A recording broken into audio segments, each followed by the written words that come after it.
ప్రియమైన సహోదరి సహోదరులారా, మీకు శుభవార్త. 2025వ సంవత్సరంలో మొత్తం 365 అంశాలను మీతో పంచుకోబోతున్నాము. జనవరి 1వ తేదీ నుండి ప్రతిరోజు ఒక అంశము మరియు దానికి సంబంధించిన వాక్యమును పంచుకుంటాము. దయచేసి ఆ వాక్యములను వినండి, ధ్యానించండి మరియు ఆశీర్వదించబడండి. దయచేసి సబ్స్క్రైబ్ చేయండి మరియు మీ స్నేహితులతో పంచుకోండి. ధన్యవాదాలు.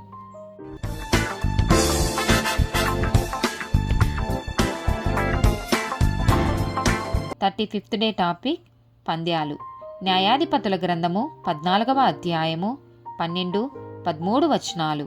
అప్పుడు సంసోను, మీకిష్టమైన ఎడల నేను మీ ఎదుట ఒక విప్పుడు కథను వేసెదను. మీరు ఈ విందు జరుగు 7 దినములలోగా దాని భావము నాకు తెలిపిన ఎడల నేను 30 సన్నపు నారబట్టలను 30 దుస్తులను మీకిచ్చెదను.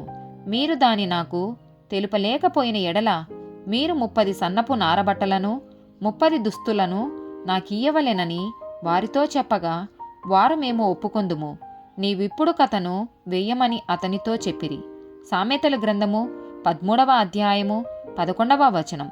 మోసము చేత సంపాదించిన ధనము క్షీణించిపోవును, కష్టము చేసి కూర్చుకొనువాడు తన ఆస్తిని వృద్ధి చేసుకొనును. సామెతల గ్రంథము 23వ అధ్యాయము 4వ వచనం. ఐశ్వర్యము పొంద ప్రయాసపడకుము, నీకు అట్టి అభిప్రాయము కలిగినను దాని విడిచిపెట్టుము. సామెతల గ్రంథము 28వ అధ్యాయము 20-22 వచనాలు.